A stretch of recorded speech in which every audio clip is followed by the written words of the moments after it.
Information treasury کے معزز ناظرین کرام السلام علیکم۔ ناظرین، پھانسی کو سزا کے ایک ذریعے کے طور پر کئی سالوں سے استعمال کیا جا رہا ہے۔ آپ نے انسانوں کے بارے میں تو یہ ضرور سنا ہوگا کہ انہیں ان کے جرائم کی سزا دینے کے لیے پھانسی دی جاتی ہے، مگر کیا ایک ہاتھی کو سرے عام پھانسی دینے کے حوالے سے کبھی آپ نے سنا؟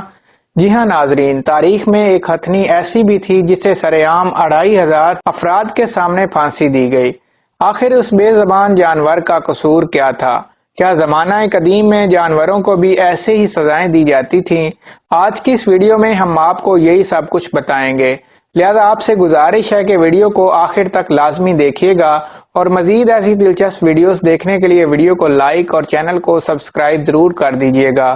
معزز خواتین و حضرات، کہانی کا آغاز ہوتا ہے آج سے قریباً 104 سال پہلے سن 1916 کی بات ہے، جب امریکہ میں اسپارس ورلڈ نامی سرکس بے حد مشہور تھی اور دور دور سے لوگ اسے دیکھنے کے لیے آیا کرتے تھے۔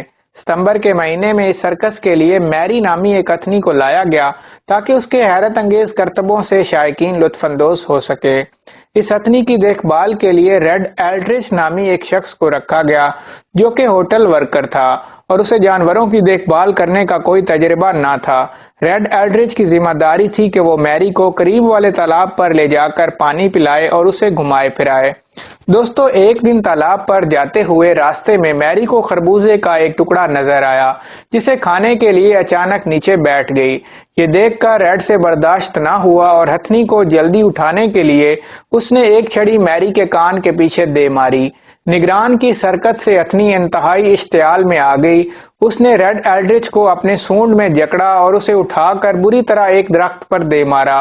اس کے بعد اس نے اپنے بھاری بھرکم پاؤں سے نگران کا سر کچل دیا۔ عینی شاہدین کا کہنا ہے کہ نگران کو اس کے انجام تک پہنچانے کے بعد میری بالکل پرسکون ہو گئی اور اس نے مزید کسی کو کوئی نقصان نہیں پہنچایا، لیکن وہاں موجود افراد نے ایک طوفان برپا کر دیا اور زور زور سے چلانے لگے کہ اس ہتھنی کو مار ڈالو، حتیٰ کہ وہاں پر موجود ایک سپاہی نے میری پر گولیاں بھی چلائیں، تاہم وہ گولیاں ہتھنی کو کوئی بڑا نقصان پہنچانے میں ناکام رہیں۔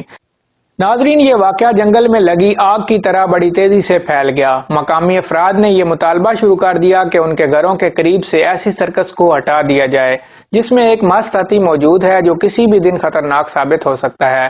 اس کے علاوہ یہ افواہ بھی پھیل گئی کہ میری اس سے قبل بھی اپنے کئی نگرانوں کو قتل کر چکی ہے، جس سے مقامی افراد مزید خوف و ہراس میں مبتلا ہو گئے۔ جب اس سرکس کی ساکھ داؤ پر لگ گئی تو سرکس کے مالک چارلی نے اہم قدم اٹھانے کا فیصلہ کیا۔ لوگوں کے خوف کو دبانے اور سرکس کو بچانے کے لیے اس نے اعلان کروا دیا کہ قاتل میری کو سرے عام پھانسی دی جائے گی۔ بالآخر ایک صبح ہتھنی میری کو قریبی قصبے ایرون لے جایا گیا، جہاں اس کی پھانسی کو دیکھنے کے لیے 2500 لوگ جمع تھے۔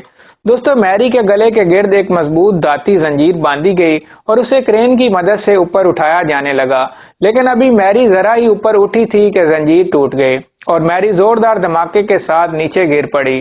نیچے گرنے سے میری کا ایک پاؤں اور گردن کی ہڈی ٹوٹ گئی۔ اس منظر کو دیکھ کر موقع پر موجود کئی افراد اور بچے خوفزدہ ہو کر وہاں سے بھاگ کھڑے ہوئے، تاہم پھانسی کا عمل تو ابھی باقی تھا۔ کسی کو بھی اس بے زبان جانور پر ترس نہ آیا۔ بالآخر ایک اور مضبوط زنجیر لائی گئی اور اس کے ذریعے میری کو پھانسی دی گئی، جو کہ کامیاب رہی۔ میری آدھے گھنٹے تک زنجیر کے ذریعے کرین سے لٹکی رہی، حتیٰ کہ اسے مردہ قرار دے دیا گیا اور وہاں موجود لوگوں نے سکھ کا سانس لیا۔ پھانسی کے بعد میری کو قریب واقع ریل کی پٹڑیوں کے قریب ہی دفن کر دیا گیا اور اس جگہ کو قاتل میری کی قبر کے نام سے پکارا جانے لگا۔ میری کی موت کو 20ویں صدی میں جانوروں پر سرکس کے لیے ہونے والے ظلم کی بدترین مثال قرار دیا جاتا ہے۔ دوستو، میری کی موت یہ بتاتی ہے کہ انسان ہمیشہ اپنے فائدے کے لیے ہی سوچتا ہے اور اپنے مقاصد کی خاطر انسان کچھ بھی کر سکتا ہے، چاہے اسے اپنے ضمیر اور انسانیت کو مارنا ہی کیوں نہ پڑے۔ دوستو، یہ تھی ہماری آج کی مختصر ویڈیو۔ ہم امید کرتے ہیں کہ آپ کو یہ ویڈیو ضرور پسند آئی ہوگی۔ اس ویڈیو کو سوشل میڈیا پر شیئر کیجیے گا اور کمنٹس کی صورت میں ہمیں اپنی رائے کا اظہار ضرور دیجیے گا۔ ہماری اگلی ویڈیو آنے تک کے لیے اپنا خیال رکھیے گا۔ اللہ حافظ۔